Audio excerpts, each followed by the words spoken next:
Student, इस video lecture में हम लोग 12th क्लास बिहार बोर्ड के लिए जो बिहार बोर्ड ने 2022 के एग्ज़ाम के लिए इंटरनेट पे मॉडल पेपर अपलोड किया है उसके 100 क्वेश्चन देखेंगे। जो भी 100 क्वेश्चन ऑब्जेक्टिव का है पूरा डिटेल में देखेंगे और आपको पता चलेगा कि आपकी तैयारी किस लेवल तक हो चुका है। तो चलिए शुरू करते हैं। तो देखिए यहाँ पे 2022 के लिए जो अपलोड किया गया है बिहार बोर्ड के लिए, ये इंग्लिश सब्जेक्ट का मॉडल सेट है और ये साइंस और कॉमर्स वाले स्टूडेंट के लिए ये मॉडल सेट बिहार बोर्ड के लिए अपलोड किया गया है, उसको हम लोग देख रहे हैं।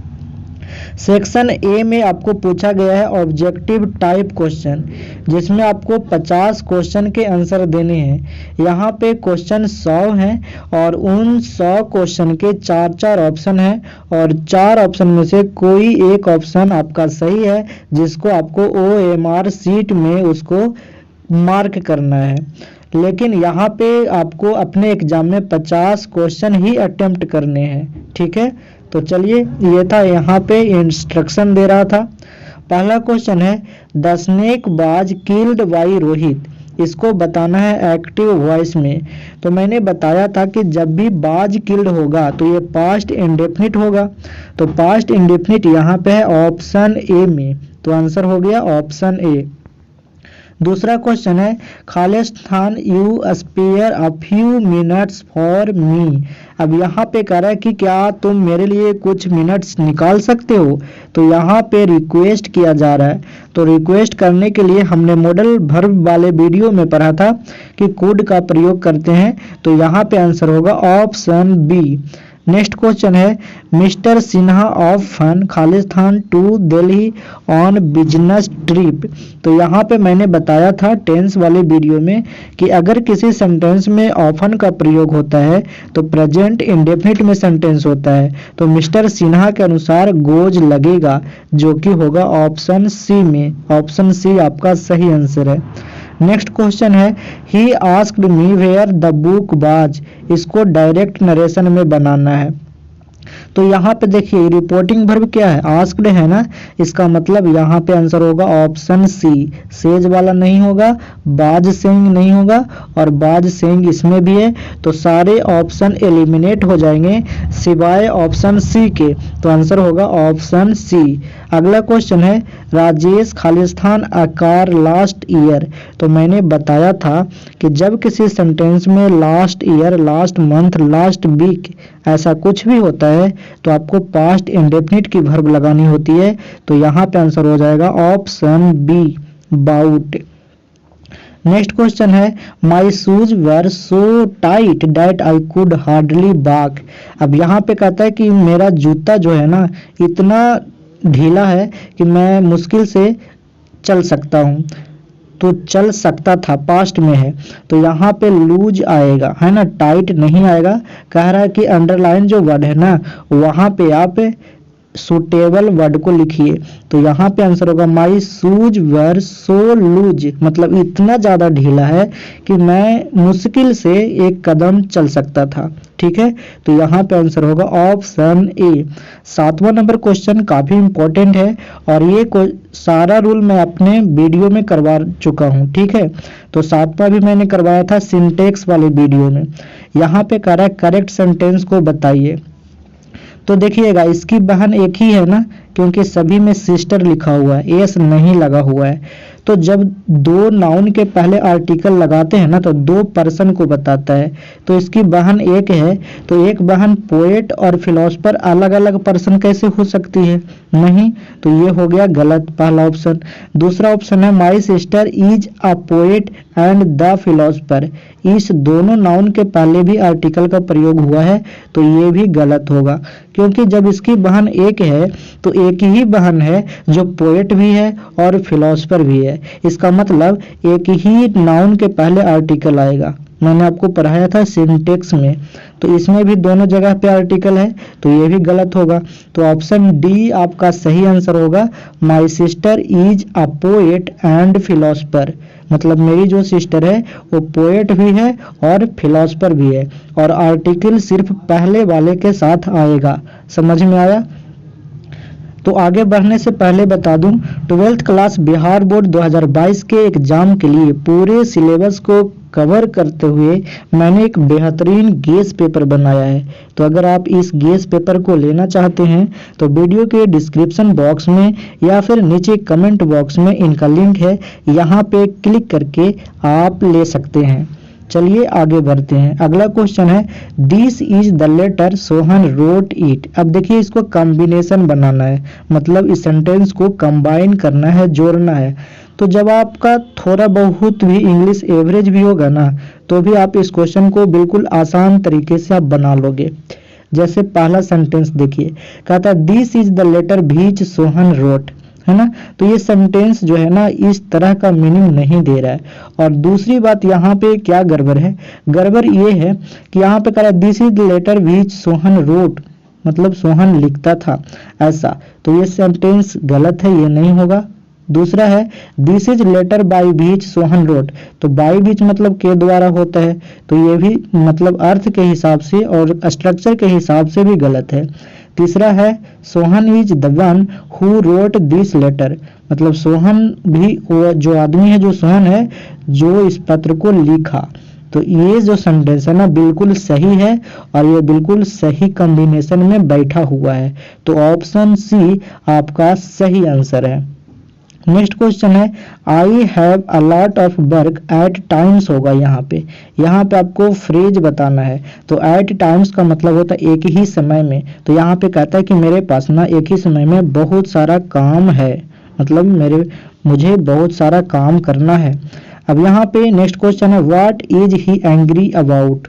तो यहाँ पे एंग्री अबाउट होगा, मतलब पूछ रहा है कि वह किसके बारे में, क्या चीज के बारे में वो एंग्री है। ठीक है, तो यहाँ पे आंसर है 10 का ऑप्शन ए अबाउट होगा। 11 नंबर क्वेश्चन है, choose the correctly spelled word. तो मैंने आपको करेक्टली स्पेल्ड वाली वीडियो में बताया था कि क्वेश्चन बिल्कुल इजी पूछा जाएगा, डेली लाइफ में जो यूज हो रहा होगा वही पूछेगा। तो यहाँ पे कमिट का पूछा है, तो कमिट का सही स्पेलिंग है COMMIT, ऑप्शन बी। अगला क्वेश्चन पूछ रहा है कि क्विक का सिनोनिम बताइए। सिनोनिम बताते हैं, सेम मीनिंग वाले शब्द को सिनोनिम कहते हैं। तो यहाँ पे क्विक मतलब होता है तेज, तो यहाँ पे आंसर होगा रैपिड, ऑप्शन ए। रैपिड का मतलब भी तेज होता है। नेक्स्ट क्वेश्चन है, give one word substitution for.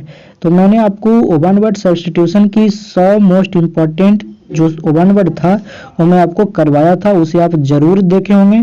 उसमें ये बिल्कुल सेम क्वेश्चन मैंने करवा रखा है। तो क्वेश्चन यहाँ पे पूछ रहा है कि science of the life of animal. तो एनिमल की जो लाइफ है उसके साइंस को क्या कहते हैं, मतलब उसके विज्ञान को क्या कहते हैं। तो एक स्टडी होती है जो एनिमल के लाइफ के बारे में पढ़ना होता है, एक कोर्स होता है, आपको पता होगा, इसको हम जूलॉजी बोलते हैं। ऑप्शन में आंसर होगा आपका ऑप्शन डी।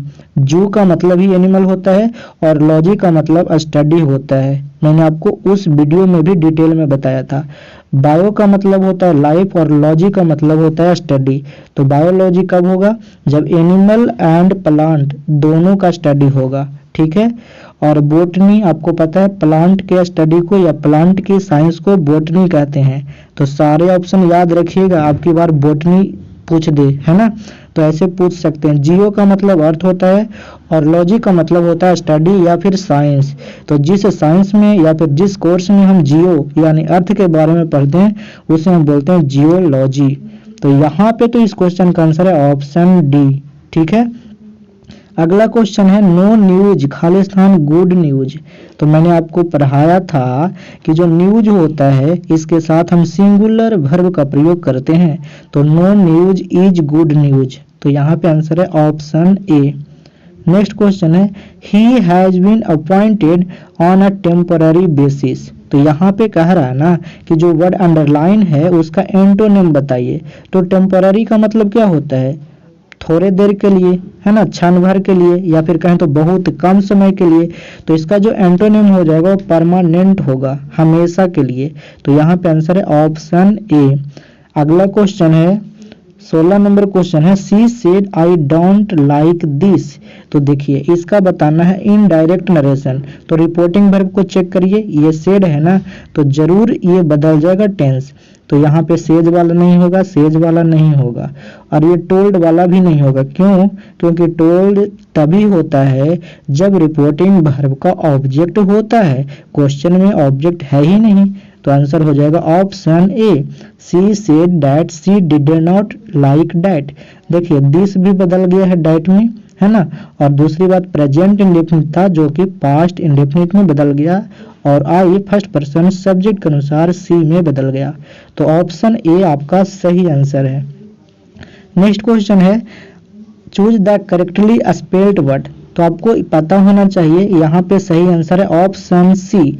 टूथ का मतलब होता है दांत, आपको पता है। और जो एक लगा हुआ है ना इसके पीछे जो लगा हुआ है एक सफिक्स बोलते हैं इसको, तो इसको हम कहते हैं दर्द। तो दांत के दर्द को बोलते हैं टूथेक, है ना। अगला क्वेश्चन है, अगला क्वेश्चन काफी इंपॉर्टेंट है और इसमें गलती आप लोग करोगे। एन आस इज खालिस्तान डल एनिमल। तो यहाँ पे एन आस का मतलब ये पूरे आस प्रजाति को कहा जा रहा है। पूरे जो आस की जो फैमिली है ना, उस फैमिली को एक नेचर को बताया जा रहा है, और कहा जा रहा है कि जो आस होते हैं ना, गधे होते हैं, वो डल एनिमल होते हैं। तो यहाँ पे कोई आर्टिकल नहीं आएगा और आपका सेंटेंस हो जाएगा an ass is dull animal. Option आपका होगा डी आंसर, नो आर्टिकल। इसके पहले आप ना ए लगाएंगे, ना एन लगाएंगे, ना द लगाएंगे, क्योंकि कोई खास की बात नहीं हो रही है, पूरे प्रजाति पूरे जाति की बात कर रही है। उसके एक हैबिट के बारे में बताया जा रहा है, उसका नेचर के बारे में बताया जा रहा है। ठीक है, तो यहाँ पे आंसर है ऑप्शन डी। नेक्स्ट क्वेश्चन है, ये क्वेश्चन काफी इंपॉर्टेंट है और ऐसा क्वेश्चन मैं आपको सिंटेक्स वाले वीडियो में करवाया है, बिल्कुल इसी तरह का। तो मैंने बताया था कि जब भी कोई नाउन और नाउन के बाद प्रीपोजिशन फिर से नाउन, तो जो वर्ब होता है पहले वाले नाउन के अनुसार होता है, मैंने बताया था। तो यहाँ पे देखिए all the books on that self. तो कहता है कि उस सेल्फ पे जो बुक रखा हुआ है, तो यहाँ पे बुक्स क्या है, प्लूरल है ना, तो इसके अनुसार वर्ब आएंगे। तो यहाँ पे आंसर हो जाएगा belong. All the books on that shelf belong to me. Belongs वाला नहीं होगा, बिलोंगिंग नहीं होगा, EJMR के साथ आना चाहिए अगर बिलोंगिंग आएगा तो। ठीक है, नेक्स्ट क्वेश्चन है चूज द करेक्ट सेंटेंस। अब यहाँ पे सेंटेंस को सही चुनना है। तो आप बताइए एक्सेप्ट के बाद टू क्यों आएगा, जब आगे डैट ऑफर है तो ये सेंटेंस गलत हो गया, इसका स्ट्रक्चर ही गलत है। और तीसरा सेंटेंस में एक्सेप्टिंग आया है, तो EJMR आना चाहिए, तभी तो एक्सेप्टिंग आना चाहिए, तो ये भी गलत। चौथा जो ऑप्शन है आई एक्सेप्ट ऑफर्ड, ये भी गलत है। तो जो आपका सही सेंटेंस है ऑप्शन बी है, आई एक्सेप्ट दैट ऑफर। मैं उस ऑफर को एक्सेप्ट करता हूँ। ठीक है, तो ऑप्शन बी सही है। अगला है नेक्स्ट क्वेश्चन है प्लीज खालिस्तान माई प्रपोजल वंस अगेन। तो यहाँ पे आंसर होगा थिंक ओवर। कहता है please think over my proposal once again. कहता है मेरे प्रस्ताव के बारे में एक बार जरूर फिर से सोचें, है ना। तो यहाँ पे आंसर है ऑप्शन ए। नेक्स्ट क्वेश्चन है ही इज सिंपैथेटिक। तो याद रखिएगा इसके बाद जो प्रीपोजिशन आता है ऑप्शन सी होगा, टू आता है। He is sympathetic to the poor, और द पुअर का मतलब आपको पता है गरीब लोग, द रिच का मतलब अमीर लोग, द ब्लाइंड का मतलब अंधे लोग। मैंने बताया था ये प्लूरल होते हैं और अपने बाद प्लूरल वर्ब लेते हैं, तो ये भी याद रखिएगा। अगला क्वेश्चन है ही खालिस्तान गो देयर रेगुलरली। तो मैंने पढ़ाया था कि जब किसी सेंटेंस में रेगुलरली, जनरली, कॉमनली ऐसा कोई भी आएगा तो उसमें प्रेजेंट इंडेफिनिट होता है, पहली बात। लेकिन यहाँ पे ध्यान से देखिए, यहाँ पे कोई नहीं है प्रेजेंट इंडेफिनिट की वर्ब, तो शुड टू तो होगा नहीं, क्योंकि जब कोई भी मॉडल होगा, मॉडल के बाद वर्ब आनी होगी तो टू नहीं लगता है, तुरंत शुड के बाद आ जाती है मेन वर्ब। तो यहाँ पे ये ऑप्शन नहीं होंगे। कुड टू नहीं होगा, सेम रूल, क्योंकि कुड भी एक मॉडल है और मॉडल के बाद जब मेन वर्ब आनी होगी तो टू नहीं लेगा। ठीक है, तो यहाँ पे जो सही है यहाँ पे आंसर है ऑप्शन ए होगा, यूज्ड टू। और इसका जो हिंदी होगा वो होगा he used to go there regularly का मतलब वह हमेशा वहां जाया करता था। पास्ट की आदत बता रहा है यहाँ पे, तो यहाँ पे आंसर हो जाएगा आपका यूज्ड टू। समझ गए। नेक्स्ट क्वेश्चन कहता हीज वर्क सेटिस्फाइड मी। अब देखिए इसका पैसिव वॉइस बनाना है, तो मैंने आपको पैसिव की वीडियो में बताया था कि कुछ वर्ब होते हैं जो अपने बाद बाई नहीं लेते, तो सेटिस्फाइड विथ होगा, मैंने बताया था ना, सेटिस्फाइड विथ, तो I was satisfied with his work, option A सही होगा। अगला क्वेश्चन है he was leaning against a ball. ये क्वेश्चन पिछले एग्जाम में पूछा हुआ है जहां तक मुझे याद है, तो यहाँ पे आंसर होगा आपका option D, leaning against a ball, मतलब बॉल में लग के अगर कोई पर्सन खड़ा था। तो मैंने आपको प्रीपोजिशन की वीडियो में बताया है कि इस तरह के जब सेंस बनते हैं तब आप अगेंस्ट प्रीपोजिशन का प्रयोग करते हैं, तो यहाँ पे आंसर है ऑप्शन डी। नेक्स्ट क्वेश्चन है आई खालिस्तान हर्ड माई रिमार्क। तो आपको मैंने बताया था कि आई का जो इम्पैटिक प्रोनाउन होगा, जो रिफ्लेक्सिव प्रोनाउन होगा, वो माई सेल्फ होगा। तो जब इस सेंटेंस में आई आया है और सारे ऑप्शन रिफ्लेक्सिव प्रोनाउन के दिए गए हैं, या फिर आप कहें तो इम्फेटिक प्रोनाउन के दिए गए हैं, यहाँ पे तो इम्पैटिक प्रोनाउन है, तो आपका आंसर आई के वाला जो क्लॉज होगा, मतलब आई वाला जो सेंटेंस होगा, उसमें माई सेल्फ ही आएगा। तो 26 का सही आंसर है ऑप्शन ए। अगला क्वेश्चन है all depends on his Khalistan the examination. ये क्वेश्चन काफ़ी इंपॉर्टेंट है और ऐसे क्वेश्चन कम्पिटिटिव एग्जाम में पूछे जाते हैं, लेकिन मैं ये रूल आपको सिंटेक्स वाली वीडियो में बता चुका हूँ, तो आप वहाँ पे ज़रूर देखें। सारे रूल मैंने पहले से करवा रखा है।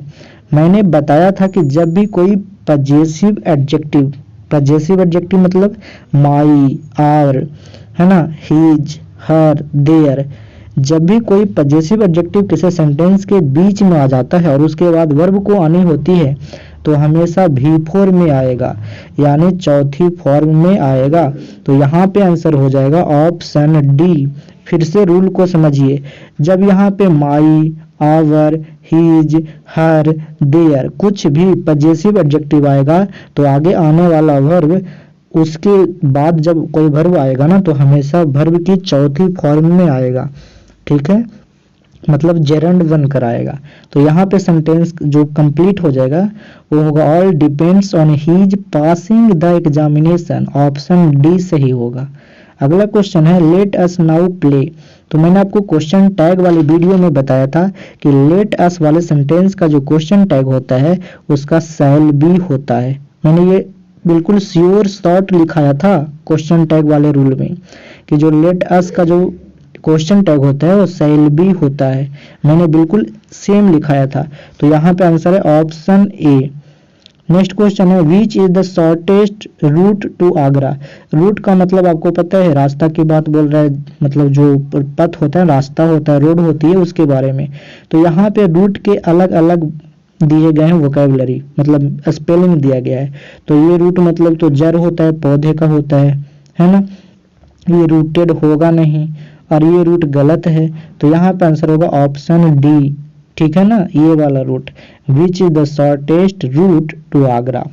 नेक्स्ट क्वेश्चन है देयर खालिस्तान। ये क्वेश्चन अच्छा है, अच्छा लेवल है इस क्वेश्चन का। देयर खालिस्तान been a steep rise in prices.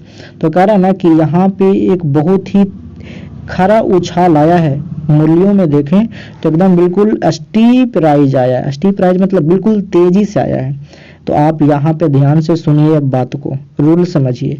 जब कोई देयर वाली सेंटेंस होती है, जब कोई सेंटेंस देयर से स्टार्ट होती है, तो उसका जो सब्जेक्ट होता है ना वो बाद में रखा होता है। तो यहाँ पे आ स्टीप राइज मतलब सब्जेक्ट सिंगुलर है, तो वर्ब यहाँ पे आएगा सिंगुलर, यानी ऑप्शन हो जाएगा हैज। अब इस सेंटेंस का हिंदी क्या होगा? तो इस सेंटेंस का हिंदी होगा कि जो प्राइसेस है ना, जो मूल्यों में जो वृद्धि हुई है, जो बहुत दिनों से हुई है, हैज बीन मतलब रही है, मतलब ज्यादा समय तक रही है, वो स्टीप राइज रही है, बिल्कुल तेजी से उछाल आया है मूल्यों में। तो ये सेंटेंस जो कंप्लीट होगा ना होगा there has been a steep rise in prices, option C आपका सही आंसर है। नेक्स्ट क्वेश्चन 31 नंबर क्वेश्चन, ये रूल भी मैंने आपको सिंटेक्स में करवाया है कि जब कोई वन हो, वन के बाद ऑफ हो, ऑफ के बाद कोई दूसरा नाउन हो या प्रोनाउन हो, मैंने बताया है तो सब्जेक्ट आता है वन के अनुसार, और वन यहाँ पे सिंगुलर है तो हमारा जो वर्ब आएगा वो सिंगुलर आएगा। और यहाँ पे देखिए फॉलन लिखा हुआ है, यानी वर्ब की तीसरी फॉर्म, तो हैज या हैव में से कोई आएगा, तो आंसर हो जाएगा ऑप्शन सी। और आपका कंप्लीट सेंटेंस होगा one of the boys in the camp has fallen ill, मतलब कैंप में जो लड़कों लोग हैं उसमें से एक लड़का बीमार पड़ चुका है। नेक्स्ट क्वेश्चन है सी ट्राइड एवरी प्लान। अब यहाँ पे इसको निगेटिव सेंटेंस बनाना है, तो अगर बच्चा एवरेज वाला भी है, मतलब एवरेज कैटेगरी का है, बिल्कुल ज़्यादा उसके पास नॉलेज नहीं है, तो भी इस क्वेश्चन को बिल्कुल आसान तरीके से बना सकता है। उस मेथड का नाम है ऑप्शन एलिमिनेशन मेथड। देखिए कैसे, यहाँ पे करा सी ट्राइड एवरी प्लान, उसने हर प्लान को ट्राई की, कोशिश की, हर तरह की योजनाओं को, हर तरह के जो ट्रिक और टिप्स था उसको उसने कोशिश की। तो देखिए यहाँ पे क्या लिखा है डी नंबर ऑप्शन में, डी गलत क्यों हो जाएगा? Tried not any plan date she not, बिल्कुल अजब गजब का सेंटेंस लिखा है, कोई अर्थ ही नहीं निकल रहा है, स्ट्रक्चर ही गलत है, बिल्कुल खराब है। सी नंबर गलत क्यों हो जाएगा? लिखा सी ट्राइड नॉट एवरी प्लान, तो ट्राइड के बाद डायरेक्ट नॉट ला दिया है। अगर ये पास्ट में होता तो डिड नॉट ये सब आता, कुछ ऐसा कुछ आता, प्रेजेंट में होता तो डज आता, जबकि क्वेश्चन पास्ट में तो डिड आना चाहिए, ठीक है, जो कि नहीं है। तो यहाँ पे आपने क्या देखा, दो ऑप्शन बिल्कुल आसान से कट गए। बी नंबर देखिए, बी नंबर में plan was not any left by हर, ये भी बिल्कुल गलत सेंटेंस है, गलत स्ट्रक्चर है, तो एक ही ऑप्शन बचा जो है वह ऑप्शन ए। और आपका सेंटेंस है सी लेफ्ट नो प्लान अनट्राइड, तो यहाँ पे कहता है कि उसने कोई भी ऐसा प्लान नहीं छोड़ी जो कि अनट्राइड हो, सभी को ट्राइड की, तो बिल्कुल सही है, ऑप्शन ए आपका सही आंसर है। नेक्स्ट क्वेश्चन है ही केम हेयर रिसेंटली, वह यहाँ हाल ही में आया, तो ऑप्शन बी आपका सही है। ये रूल भी मैंने आपको टेंस की फिलर वाले वीडियो नंबर 13 में, पार्ट नंबर 13 में करवाया है। अगला क्वेश्चन है चूज द इनकरेक्ट सेंटेंसेज, तो मैंने आपको प्रीपोजिशन में पढ़ाया है कि बिलोंग के बाद हमेशा टू आता है, और यहाँ पे लिख दिया फ्रॉम, तो गलत हो गया ना, और हमें गलत वाला ही आंसर करना था, इनकरेक्ट को बोला था, तो ऑप्शन ए गलत हो गया। ऑप्शन बी सेंटेंस सही है। देखिए Mohan teaches biology, Mohan biology पढ़ाता है, बिल्कुल सही सेंटेंस है। Be reach school at 10 AM, हम लोग 10 बजे स्कूल पहुंचते हैं, बिल्कुल ये भी सही है। 10 माइल्स इज लॉन्ग डिस्टेंस, ये भी सही है, मैंने बताया था 10 माइल्स ऐसा कुछ रहेगा तो सिंगुलर होगा, तो इज लगाया हुआ है, ठीक है। तो ऑप्शन ए वाला जो सेंटेंस है ना वही गलत है, और हमें गलत वाला आंसर लगाना था, तो ऑप्शन ए आपका सही है। नेक्स्ट क्वेश्चन है शुगर खालिस्तान इन वाटर। अब देखिए शुगर एक मटेरियल नाउन है तो सिंगुलर होगा, और अपने बाद सिंगुलर वर्ब लेगा, तो शुगर डिजॉल्व्स इन वाटर, मतलब जो चीनी है वो पानी में घुल जाती है, तो ऑप्शन सी आपका सही आंसर होगा।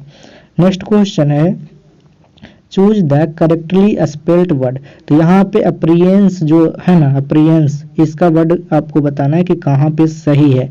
तो याद रखिएगा अपीयर का स्पेलिंग से याद रखेंगे, APPEAR अपीयर, और लास्ट में है ना RANC, तो ए वाला RANC वाला, यहाँ पे ऑप्शन ए आपका सही आंसर है। The purse was full of money, तो पर्स है वो मनी से भरा हुआ था, तो यहाँ पे आंसर है ऑप्शन बी। नेक्स्ट क्वेश्चन है she was let see could not catch the train, वह लेट थी इसीलिए वो ट्रेन को कैच ना कर पाई, पकड़ ना पाई। अब यहाँ पे देखिए ये क्वेश्चन भी बिल्कुल एवरेज जो स्टूडेंट रहेगा वो भी बना देगा, उस मेथड का नाम है ऑप्शन एलिमिनेशन मेथड। मैंने आपको कितनी बार कहा है। तो देखिए डी नंबर क्यों गलत होगा, डी नंबर में लिखा सी इज गेटिंग लेट, मतलब वह लेट हो रही है, तो जब आपको क्वेश्चन पास्ट में है तो आप प्रेजेंट में कैसे कंबाइन करोगे, है ना, जो बात रहेगा उसी में करोगे ना, तो ये गलत हो गया। उसके बाद सी को कैसे काट दूंगा, क्योंकि सी में ना बिल्कुल अजीब व गरीब सेंटेंस लिखा है। Late was she so she could not caught the train, बिल्कुल ऐसा लिखा है ना कि जैसा कोई मतलब कि बिल्कुल मतलब गलत है, बहुत गलत स्ट्रक्चर यहाँ पे यूज किया गया है। तो बी नंबर देखिएगा तो बी नंबर में भी वही बात है, लिखा the train not gate cout. तो बताइए जब नॉट लगेगा गेट लगेगा तो V2 आएगा थोड़ी हो ना, काउट आएगा। और बिकॉज सी वाज लेट, मतलब ये सेंटेंस भी गलत है और अर्थ के अनुसार भी गलत है। तो यहाँ पे जो सही आंसर होगा ऑप्शन ए होगा। ऑप्शन ए में लिखा हुआ सिंस सी वाज लेट, चूंकि वह लेट थी इसीलिए वह ट्रेन ना पकड़ सकी, है ना। ऑप्शन ए आपका सही आंसर है। नेक्स्ट क्वेश्चन है राजा सेड आई एम हैंग्री, बिल्कुल इजी है, मैंने आपको नरेशन में इतना अच्छे से पढ़ाया है तो आप इसको भी ऑप्शन एलिमिनेशन मेथड से बहुत आसान से बना लेंगे। कैसे, राजा सेड लिखा है ना, पास्ट में है रिपोर्टिंग वर्ब, ठीक है जी। आई एम हैंग्री बदल जाएगा आई फर्स्ट पर्सन सब्जेक्ट के अनुसार तो होगा ही वाज हैंग्री। तो Raja said that he was hungry किधर लिखा हुआ है, तो यहाँ पे ऑप्शन सी में, मे वाला नहीं आएगा, यहाँ पे ये उटपटांग बातें कर रहा है ऑप्शन ए में। तो आंसर होगा आपका ऑप्शन सी। नेक्स्ट क्वेश्चन है खालिस्तान ही कम टुडे, कहता है क्या होगा यहाँ आएगा, तो यहाँ पे तो डी आंसर हो जाएगा, विल ही कम टुडे। तो यहाँ पे ऑप्शन डी आपका सही आंसर है। नेक्स्ट क्वेश्चन है I have never been to Agra to visit the Taj Mahal, यहाँ पे कह रहा है कि मैं आज तक आगरा है ना, मैं नहीं गया हूँ ताजमहल देखने के लिए। तो यहाँ पे आंसर है आई हैव नेवर बीन, क्योंकि हैव के बाद आएगा वर्ब की तीसरी फॉर्म, तो हैड बीन क्यों फिर से लगेगा जी, बी बीइंग ये सब नहीं लगेगा। तो आपका आंसर होगा option D, I have never been to Agra to visit the Taj Mahal, option D answer होगा। अगला क्वेश्चन है सी रिटर्न्ड टू द खालिस्तान ऑफ द एक्सीडेंट, तो वो एक्सीडेंट पे वापस रिटर्न की, तो सीन पे एक्सीडेंट जहाँ पे हुआ था, जहाँ पे घटना घटी थी वहाँ पे एक्सीडेंट सीन होगा, है ना। तो सीन का मतलब दृश्य आपको पता है, तो यहाँ पे जो सीन का सही स्पेलिंग है ना, चारों ऑप्शन में सीन का ही स्पेलिंग लिखा है, तो अलग अलग टाइप से लिखा है। तो यहाँ पे जो सही जो वाला स्पेलिंग सही होगा वो होगा ऑप्शन सी, ठीक है। ऑप्शन ए का तो मीनिंग होता है सीन मैंने देखना वाला, और ऑप्शन बी तो साइन लिखा हुआ है सिग्नेचर करने वाला, और ऑप्शन डी साइन थीटा वाला है, समझ गए। तो यहाँ पे जो आंसर होगा ऑप्शन सी होगा, scene of the accident, SCENE वाला। नेक्स्ट क्वेश्चन है चूज द करेक्ट सेंटेंसेज, तो देखिए मैंने आपको बताया था द पुअर्स नहीं होता, पुअर में एस नहीं लगता, तो ये सेंटेंस गलत है, पहले ही गलत हो गया। अब पुअर में द पुअर इज नहीं होता, अभी आपको वीडियो के दौरान ही पढ़ाया है कि द पुअर द रिच ये सब प्लूरल होते हैं, तो वर्ब प्लूरल लेंगे ना, तो इज कैसे लेंगे, गलत हो गया। और पुअर आर डायरेक्ट नहीं होता, क्यों, क्योंकि पुअर एक एडजेक्टिव है, तो एडजेक्टिव के बाद आर डायरेक्ट कैसे लगाओगे, ये गलत है ना। तो आपका जो सही आंसर होगा ऑप्शन बी होगा, है ना, the poor are hated everywhere, तो जो गरीब लोग हैं उनको हर जगह नफरत मिलता है, उन्हें नफरत किया जाता है। द पुअर का मतलब गरीब लोग, ठीक है, तो ऑप्शन बी आपका सही आंसर है। नेक्स्ट क्वेश्चन है कि आई थिंक मुझे ऐसा लगता है कि उसने अपना पूरा दोपहर का जो वक्त था उसने फोन पर बिताई, तो यहाँ पे लिखा हुआ I think she spent the entire afternoon खालिस्तान द फोन, तो आपको याद रखेगा जब आविष्कारों का नाम होगा जैसे फोन लैपटॉप टीवी कुछ भी, तो उसके पहले प्रीपोजिशन ऑन लगाएंगे जब उसके साथ आप समय बिताएंगे। तो यहाँ पे आंसर है आपका I think she spent the entire afternoon on the phone, तो यहाँ पे आंसर हो जाएगा ऑप्शन बी। नेक्स्ट क्वेश्चन है he fell and was taken to, वह गिरा और उसको लाया गया, तो कोई खास हॉस्पिटल में लाया गया होगा, तो यहाँ पे आंसर होगा option B, he fell and was taken to the hospital. Next question है choose the correctly spelled word, तो याद रखिएगा जो अकेजन का मीनिंग होता है ना, अकेजन का जो स्पेलिंग होता है वो होता है O डबल सी होता है और सिंगल एस होता है, याद रखेंगे डबल सी और सिंगल एस। देखिए इसी में कंफ्यूजन किया है सारे ऑप्शन में, तो आपको याद रखना है सिर्फ इतना कि जो ओकेजन का सही स्पेलिंग होता है डबल सी और सिंगल एस। ठीक है, चलिए नेक्स्ट क्वेश्चन है it is being red by S. तो देखिए ये प्रेजेंट कंटिन्यूअस में है, तो प्रेजेंट कंटिन्यूअस में आपका एक ही ऑप्शन है बी आर रीडिंग इट, तो यही होगा एक्टिव वॉइस। मैंने आपको वॉइस वाले वीडियो में बताया था कि एक्टिव और पैसिव बिल्कुल सेम टेंस में होंगे, तो ये बिल वाला नहीं होगा, कैन वाला नहीं होगा, क्योंकि कैन का पैसिव वॉइस क्या होता है, कैन भी होता है।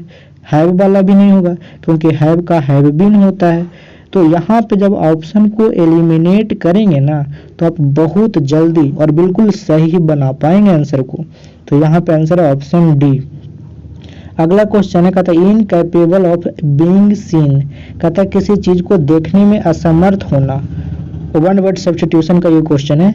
तो ये क्वेश्चन आप अब नहीं विश्वास है तो आज से 1 महीना पहले मैंने वन वर्ड सब्स्टिट्यूशन की 100 क्वेश्चन की वीडियो डाला है, और वो 100 क्वेश्चन बहुत ही इंपॉर्टेंट है, उसे आप जरूर देखिए। उसमें ये करवा चुका हूँ, आप जाकर तो देखिए एक बार। ठीक है, तो यहाँ पे कह रहा है कि ऐसा कोई भी चीज जिसको देखा ना जा सके तो वो इनविजिबल होता है। तो याद रखिएगा ऑप्शन ए आपका सही आंसर होगा। और यहाँ पे जो और ऑप्शन है ना वो आपके बोर्ड के एग्जाम के लिए इम्पोर्टेंट है, तो उसको भी देख लेते हैं। इलीगल का मतलब होता है जो गवर्नमेंट जिसको लीगल नहीं करती है, गैर कानूनी, है ना। इनऑडिएबल का मतलब है जिसे आप सुन नहीं सकते हैं, है ना। तो ये याद रखिएगा, सी नंबर जो ऑप्शन है ना इनऑडिएबल, इम्पोर्टेंट है, और उस वीडियो में तो ऐसा मैंने बहुत सारे करवाया हूँ। ठीक है, तो यहाँ पे तो आंसर है ऑप्शन ए। नेक्स्ट क्वेश्चन है the synonym of peace, peace का मतलब क्या होता है, शांति, तो इसका सिनोनिम तो क्वाइट का मतलब शांति होता है, ऑप्शन बी आंसर हो जाएगा। चलिए 50 नंबर क्वेश्चन देखेंगे, आधा हम लोग कर चुके हैं, 100 क्वेश्चन है ना। Cakes are made by her every Sunday, ये क्या है, पैसिव वॉइस में है, इसका एक्टिव वॉइस बनाना है। तो बिल्कुल मैं बता रहा हूँ ना, एवरेज स्टूडेंट भी रहेगा इस क्वेश्चन को भी कर देगा, बिल्कुल अच्छे से कर देगा। कैसे, देखिए यहाँ पे केक्स बर कैसे आएगा, जब क्वेश्चन प्रेजेंट में है तो आंसर पैसिव में क्यों। मैंने आपको बताया था कि जो टेंस एक्टिव में रहेगा वही पैसिव में, तो इसको काट देगा जिसको ज्यादा नहीं पता होगा।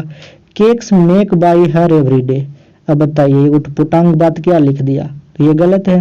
तो जो आपका जो आंसर होगा ना होगा ऑप्शन बी होगा, सी मेक्स केक एवरी संडे, है ना। सी मेक्स केक्स एवरी संडे, वह प्रत्येक रविवार को केक बनाती है।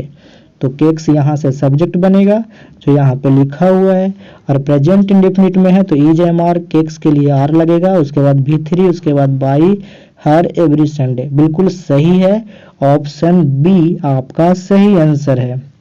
नेक्स्ट क्वेश्चन है द एंटोनिम ऑफ मिलिट्री, ये क्वेश्चन पूरे क्वेश्चन का सबसे इंपॉर्टेंट क्वेश्चन है, पूरे 100 क्वेश्चन में सबसे इंपॉर्टेंट क्वेश्चन यही है और सबसे कंफ्यूजिंग यही है, तो इसे आप ध्यान से सुनेंगे। मिलिट्री का मतलब क्या होता है, मिलिट्री मतलब सैनिक होता है, सोल्जर होता है, तो इसका बताना है एंटोनिम, मतलब इसका विपरीतार्थक शब्द बताना है। तो इसका जो सही आंसर होगा वो हो जाएगा आपका 51 का ऑप्शन बी, सिविल। सिविल का मतलब सिटीजन होता है, नागरिक होता है, प्रजा होता है, तो ये आंसर हो जाएगा, इसका उल्टा शब्द है। अब मैं आपको और ऑप्शन है उसका आंसर बताता हूँ। कूप का मतलब क्या होता है, इसे कूप पढ़ते हैं, कूप नहीं पढ़ते।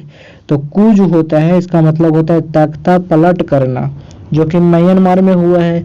वो जो सोल्जर लोग PM CM DM जो भी होते हैं ना, प्रेसिडेंट, उनको पकड़कर जेल में डाल देता है और बोलता है मैं चलाऊंगा देश, वो जो अफगानिस्तान में हुआ।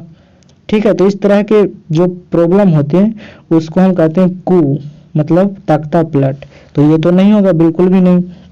दूसरा सिविलिटी, सिविलिटी आपका कैरेक्टर होता है, आपका व्यवहार होता है, आपका चरित्र होता है, तो ये भी नहीं होगा।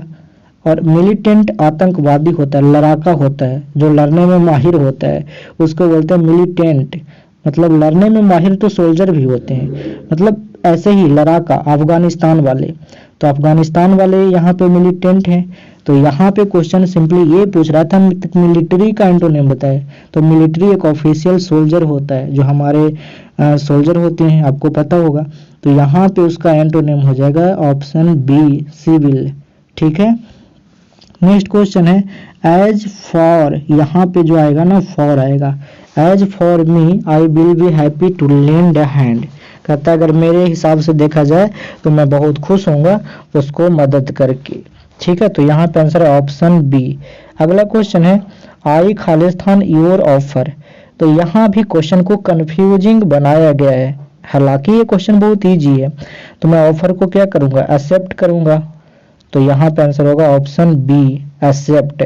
अब सारे ऑप्शन को आंसर देख लेते हैं। एक्सेप्ट मतलब होता है के अलावा, ठीक है। एक्सेस मतलब होता है अधिकता, मतलब ज्यादा हो गया। अडॉप्ट का मतलब होता है अपना लेना या गोद लेना। तो यहाँ पे तो सही आंसर है option B, I accept your offer, मतलब मैं तुम्हारा ऑफर को एक्सेप्ट करता हूँ। अगला क्वेश्चन है will you give me Khalistan sugar. अब यहाँ पे देखिए, इस क्वेश्चन को ध्यान से देखिएगा। कहता क्या तो मुझे कुछ शुगर दोगे, है ना। तो यहाँ पे रिक्वेस्ट किया जा रहा है, शुगर मांगा जा रहा है। तो यहाँ पे आंसर हो जाएगा option C, will you give me some sugar. Option C आपका सही आंसर है। नेक्स्ट क्वेश्चन है I have nothing Khalistan to say. ये क्वेश्चन भी काफी अच्छा लेवल का है, तो ध्यान से सुनेंगे। कहता है कि आई हैव नथिंग, मेरे पास कुछ नहीं है और बोलने का। जैसे आपका लड़ाई हो गया किसी पर्सन से, आपने कहीं पे एक्सप्लेन कर रहे हैं, तो आपको बार बार टॉर्चर किया जा रहा है या फिर बार बार कुछ बोला जा रहा है। तो कहते हैं I have nothing further to say, मतलब और कुछ बोलने का मेरे पास अब नहीं है। तो याद रखिएगा फादर तो नहीं होगा, पिता वाला, इधर या फिर आइदर, इसे दोनों चीज पढ़ते हैं, ये भी नहीं होगा। अब यहाँ पे फार्दर नहीं होगा, फार्दर मतलब होता है दूर वाला, क्योंकि फार मतलब दूर, उसी से वर्ड बना है। तो यहाँ पे आंसर होगा फर्दर, मतलब और ज्यादा, और कुछ। तो कहता है नथिंग फर्दर टू से, मतलब मैं और कुछ ज्यादा मेरे पास बोलने का नहीं है, मैं अब ज्यादा नहीं बोलूंगा। अब यहाँ पे एक क्वेश्चन बहुत अजीब गरीब पूछा गया है। यह क्वेश्चन रीजनिंग वाला पूछ दिया आपका इंग्लिश के एग्जाम में। क्वेश्चन पूछ रहा है choose the odd one out. Odd one out का मतलब है ना कि 4 ऑप्शन दिए गए हैं, उसमें से 3 ऑप्शन एक जैसे हैं और चौथा ऑप्शन अलग है। आपको वहां पे चौथा ऑप्शन बताना है अलग वाला। तो चलिए देखते हैं। तो अंकल क्या होते हैं, अंकल मेल होते हैं। ब्रदर क्या होता है, मेल होता है। नेफ्यू क्या होता है, मेल होता है। तो यहाँ पे आंसर होगा ऑप्शन डी, निस होगा। निस क्या होती है, फीमेल होती है। तो यहाँ पे जो अलग है एक दूसरे से वो है ऑप्शन डी। अगला क्वेश्चन है ही होप्स टू ज्वाइन खालिस्तान यूनिवर्सिटी सून। ये क्वेश्चन इंपॉर्टेंट है और मैंने आर्टिकल वाली वीडियो में ऐसा क्वेश्चन करवाया है। तो यहाँ पे देखिए यूनिवर्सिटी का प्रोनाउंसिएशन क्या होता है, यू से होता है। तो ये क्या है, कॉन्सोनेंट साउंड है। तो कॉन्सोनेंट साउंड है, तो यहाँ पे आर्टिकल कौन आएगा, आर्टिकल ए आएगा और आपका सेंटेंस कंप्लीट होगा ही होप्स, वह आशा करता है कि ज्वाइन कर लेगा एक यूनिवर्सिटी को जल्दी ही। तो यहाँ पे कंप्लीट सेंटेंस होगा he hopes to join a university soon. Next question है जापान इज आल्सो कॉल्ड खालिस्तान ऑफ द राइजिंग सन। तो ये तो बिल्कुल इसमें कुछ समझाना ही नहीं है। जापान को कहा जाता है उगते सूरज का देश। तो यहाँ पे आंसर है land of the rising sun, है ना। यहाँ पे देखिए country of the rising sun, town of the rising sun, village of the rising sun, ये सब बकवास ऑप्शन डाले गए हैं। बिल्कुल यहाँ पे जो सटीक होगा Japan is also called land of the rising sun, उगते सूरज का भूमि, देश क्या है ना। तो यहाँ पे लैंड ही आंसर होना चाहिए, ऑप्शन ए। नेक्स्ट क्वेश्चन है खालिस्तान यू गॉट एनी मनी। तो देखिए यहाँ पे यू लिखा हुआ है तो हैव आ जाएगा यू के अनुसार। तो अगर have you got any money, क्या आपको कुछ पैसा मिला, रुपया मिला, ऐसा क्वेश्चन पूछ रहा है। अगला है हु कैन प्रिवेंट मी। तो मैंने आपको प्रीपोजिशन वाली वीडियो में बताया है, जाकर देख लीजिएगा। प्रीपोजिशन सेटिंग में बताया है कि प्रिवेंट के बाद आता है फ्रॉम। तो यहाँ पे आंसर होगा option A, who can prevent me from doing this. कौन मुझको रोक सकता है ये काम करने से, है ना, ऐसा क्वेश्चन पूछ रहा है, मतलब ऐसा हिंदी होगा। अगला क्वेश्चन है कह रहा 61 से 100 तक आपका बुक से मतलब जो आपका रेनबो है स्टोरी ऑफ इंग्लिश है, इसे क्वेश्चन पूछ रहा हूँ। तो चलिए इसको बताते हैं। 61 नंबर क्वेश्चन है some of the immediate and brilliant result of modern invention are too maddening to resist is from. तो क्वेश्चन का लाइन जैसे ही आपने देखा आपको पता चल गया ये लाइन लिया गया है इंडियन सिविलाइजेशन एंड कल्चर से। समझ में आ गया। तो देखिए इसका आंसर बता दूं, इसका हिंदी बता दूं। गांधी जी कहते हैं कि some of the immediate and brilliant result of modern invention, कहता है आज के जो आधुनिक इन्वेंशन है ना उसके कुछ बहुत ही लुभावने और बहुत ही जो अच्छे जो है ना रिजल्ट हैं जो आज हम लोगों को मैडनिंग कर दिया है, पगला दिया है, उसमें लुभा दिया है कि अपने आप को रोक नहीं पाते हैं। तो यहाँ पे आंसर ऑप्शन डी होगा, इंडियन सिविलाइजेशन एंड कल्चर से लिया गया है। अगला क्वेश्चन है I can only assure you that I enter the office in spirit of prayerful humility and total dedication. तो ये क्वेश्चन लिया गया है, ये लाइन लिया गया आपका दूसरा number prose Bharat is my home से, है ना। टोटल डेडिकेशन पूर्ण समर्पण की बात कहाँ से आती है, प्रेयरफुल ह्यूमिलिटी, है ना। ये बिल्कुल सेम लाइन आपको लिखा हुआ आपके बुक में, ऑप्शन ए होगा answer Bharat is my home. Next question है Nanu Kaka was coming to Delhi too. अब यहाँ पे क्वेश्चन पूछ रहा है कि नानू काका दिल्ली आ रहे हैं तो मिनिस्टर से मिलने के लिए आ रहे हैं, तो ऑप्शन डी होगा सी अ मिनिस्टर। देखिए visit her sister, visit his sister, ये नहीं होगा। अरे ये तो आ रहे हैं तो मिल लेंगे अपनी बहन से, मीट हिज नेफ्यू, मेन मकसद उनका क्या था मंत्री से मिलना। तो जो आंसर होगा ऑप्शन डी होगा। नेक्स्ट क्वेश्चन, अब मैंने आपको ऑब्जेक्टिव वाली वीडियो में 63 64 क्वेश्चन बिल्कुल सेम करवाया, बिल्कुल सेम ही मिल जाएगा। जी हाँ, जैसे बोल रहा हूँ ना ऐसे ही मिलेगा। कह रहा the condition of the नेग्रोज was, तो कंडीशन क्या था नेग्रो का, अपलिंग था। तो यहाँ पे आंसर है ऑप्शन ए। 65 नंबर क्वेश्चन को समझिए।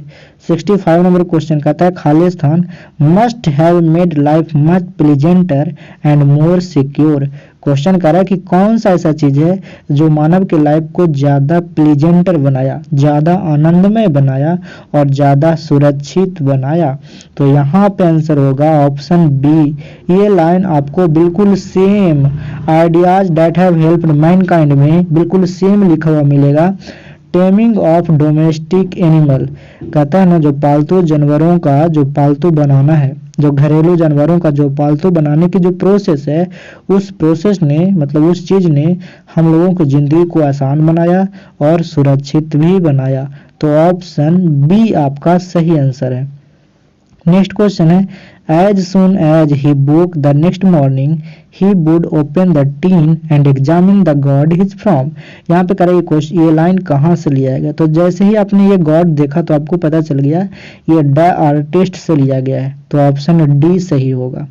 अगला क्वेश्चन है in many traditional societies the relationship between. ये क्वेश्चन बिल्कुल सेम मैंने करवाया है आज के वीडियो में, जो कल के वीडियो में जो सुबह में आया था, है ना। तो ये आपको सब्जेक्टिव में करवाया है। तो मैं कहता हूँ ना कि जो भी क्वेश्चन करवा रहा हूँ उसके फैक्ट को याद रखें, ऑब्जेक्टिव में भी काम देंगे। तो यहाँ पे क्वेश्चन में कह रहा है कि जो ट्रेडिशनल सोसाइटी है, जो हमारी पुरानी समाज है, जो पारंपरिक जो समाज है, उसमें जो रिलेशनशिप होता है बच्चे और माँ का, वो ज़्यादा इंपॉर्टेंट होता है पति और पत्नी के रिलेशनशिप से। तो यहाँ पे आंसर होगा ऑप्शन सी। और आपका कंप्लीट सेंटेंस होगा in many traditional societies the relationship between mother and child is more important then that between husband and wife. तो ऑप्शन सी सही है। अगला क्वेश्चन देखिएगा, कहता है the second chief source of news papers revenue is the. कहता है दूसरा जो न्यूज पेपर का पैसा कमाने का जो मुख्य स्रोत है वह है wealth of the owner. Option B answer होगा। नेक्स्ट क्वेश्चन है for the next 4 or 5 years Benjy bent on creating more houses for more hens if from. कहता है ये लाइन कहाँ से लिया गया, तो बेंजी आपको जैसे ही दिखाई दिया, हेंस जैसे ही दिखाई दिया, आपको पता चल गया कि ये लाइन लिया गया द अर्थ से। तो ऑप्शन ए आपका सही आंसर होगा। Indians are by nature religious, Indian nature से रिलीजियस होते हैं। ये कहाँ पे पर्ल ने कही है, India through a traveller's eye में। तो आंसर हो जाएगा ऑप्शन बी। अगला क्वेश्चन है लोमोब इज खालिस्तान ऑफ स्टीफन चोकोव। तो लोमोब चोकोव का कौन था, तो पड़ोसी था, है ना, नेबर था, और दामाद भी था ना, वो प्यार करता था अपनी उसकी बेटी नाटालिया से। तो यहाँ पे आंसर हो जाएगा ऑप्शन बी, नेबर, पड़ोसी था। चलिए नेक्स्ट क्वेश्चन है, लोमोव वांट्स टू मैरी। आ गया वही बात, तो लोमोव किससे शादी करना चाहता था? तो ऑब्जेक्टिव में ये सारे क्वेश्चन मैं करवाया हूँ, आप देखिएगा, आज से पहले करवाया, ये नहीं कि मॉडल पेपर आया तब करवाया। तो यहाँ पे आंसर है ऑप्शन डी, नाटालिया। तो लोमोव नाटालिया से शादी करना चाहता है, यहाँ पे होगा आंसर, क्योंकि प्रेजेंट में है, तो आंसर होगा ऑप्शन डी। नेक्स्ट क्वेश्चन है, he. Waits work for some time as a journalist. तो एच.ई. वेट्स क्या किए थे ना, रिपोर्टर के रूप में काम किए थे। आपका बुक बताता है रिपोर्टर, तो रिपोर्टर और जर्नलिस्ट एक ही तरह के लोग होते हैं, या फिर कहें कि सेम तरह का ऑक्यूपेशन होता है। तो यहाँ पे आंसर हो जाएगा ऑप्शन बी, जर्नलिस्ट। ठीक है। इन बांग्लादेश खालिस्तान is a kind of fairy tale. तो बांग्लादेश में परियों की जो कहानी है, जो परियों की जो कथाएं हैं, ये कौन है? तो रूप ठोका, है ना, आपको पता होगा, ऑप्शन डी। और ये क्वेश्चन भी मैंने ऑब्जेक्टिव में करवाया है, और 75 नंबर भी मैंने ऑब्जेक्टिव में करवाया है, सारा करवाया हूँ भाई। कहता which state does Martin Luther King George want to see a developed state. तो कौन सा स्टेट को जॉर्ज लूथर किंग कहते हैं कि डेवलप स्टेट बनेगा? तो अलाबामा को। ऑप्शन कौन सा होगा? सी ऑप्शन आपका सही आंसर है। नेक्स्ट क्वेश्चन है, ये भी क्वेश्चन मैं करवाया हूँ ऑब्जेक्टिव में, 76 भी करवाया हूँ, 77 भी करवाया हूँ। कहता वो how fables is man's power. तो ये कहाँ से लिया गया है? तो ये sweetest love I don't go से लिया गया है ना, इसमें कुछ ज्यादा करना ही नहीं है। Who decided to kill the snake. कौन स्नेक को मारने के लिए सोचा? तो खुद पोएट सोचा। पोएट कहता ना कि मेरा जो वॉइस ऑफ एजुकेशन है वो कहता है कि सांप को मार देना चाहिए, क्योंकि सांप जो होता है वो डेंजरस होता है। तो ऑप्शन बी आपका सही आंसर है। Next question, I celebrate my self and Singh my self and what I assume you shall assume. कहाँ से लिया गया? तो ये आपको सॉन्ग ऑफ माई सेल्फ की पहली 2 लाइन है, ऑप्शन सी। नेक्स्ट क्वेश्चन काफी इंपॉर्टेंट है, ये सारा करवाया हुआ है, 79 भी ऑब्जेक्टिव में सेम करवाया हुआ है। Starving through the leafless would Khalistan run scolding for their food. तो कौन भोजन की तलाश में इधर उधर घूम रहे थे? तो ट्रॉल्स, ऑप्शन ए। और ट्रॉल्स किनको बोलते हैं? बैड मैनर्ड पीपल को, मैंने वहां पे बताया था। नेक्स्ट क्वेश्चन है, ये क्वेश्चन भी बिल्कुल ऐसे ही करवाया हुआ है, सीजन ऑफ मिस्ट एंड मेलो फ्रूटफुलनेस। अब ये कहाँ से लिया गया? तो ये आपकी पहली लाइन है ओड टू ऑटम का। तो आंसर हो जाएगा आपका ऑप्शन बी। अब 81 नंबर क्वेश्चन करवाया है मैंने, लेकिन दूसरे तरीके से करवाया था। मैंने करवाया था कि पोएट ऑफ चिल्ड्रन किसको कहा गया है, ठीक है ना। तो किसको कहा गया? वाल्टर डी ला मेयर को। तो यहाँ पे आंसर होगा ऑप्शन ए। यहाँ पे क्वेश्चन पूछ रहा है who road songs for children. बच्चों के लिए गाना कौन लिखते थे? तो वाल्टर डी ला मेयर लिखते थे, इन्हीं को तो पोएट ऑफ चिल्ड्रन बोला गया है। अब देखिए ये क्वेश्चन मैंने आपको लाइन एक्सप्लेनेशन में करवाया था। कहता that's there is some corner of a foreign field that is forever England. तो सोल्जर कहते हैं ना, रूपर्ट ब्रुक कहते हैं कि मैं जिस जगह पे मर जाऊं वो जमीन मेरे मातृभूमि के लिए हो जाए, ऐसा कुछ कहते हैं। आप लोग को डिटेल में मैंने आपको पोएम में ही पढ़ाया है। तो यहाँ पे आंसर हो जाएगा फॉर एवर इंग्लैंड, जो हमेशा हमेशा के लिए इंग्लैंड के लिए हो जाए। तो ऑप्शन सी आंसर होगा। नेक्स्ट क्वेश्चन है, नेक्स्ट क्वेश्चन काफी इजी है और ये सारे करवाए हुए हैं आपके वीडियो में ऑब्जेक्टिव वाला में। कहता his bro is deeply lined with thought, his head is highly doomed, who is the poet describing. कहता पोएट किसको डिस्क्राइब कर रहा है? ये सब बातें तो आपको पता है, मकाविटी को कह रहा है ना, कि उसकी जो लाइन है वो ब्रो है, ऐसा उसका हेड डोम जैसा है। तो यहाँ पे आंसर हो जाएगा ऑप्शन बी। नेक्स्ट क्वेश्चन है द नियरेस्ट वाज 1000 माइल। तो हजारों मील दूर कौन था? तो आपको पता है टावर ऑफ साइलेंस, जो कि पार्शियन कल्चर में फनरल प्लेस होता है, जहाँ पे आदमी का दाह संस्कार होता है, तो वहाँ पे कहते हैं टावर ऑफ साइलेंस। ये आपने पढ़ा था फायर हिम वाली कविता में। 85 नंबर क्वेश्चन कहता है ही lifted his head from his drinking. अब बताओ ये क्वेश्चन करवाया हुआ है कि नहीं? मतलब उसने अपना सर उठाया, पानी पिया। कौन ऐसे कर रहा था?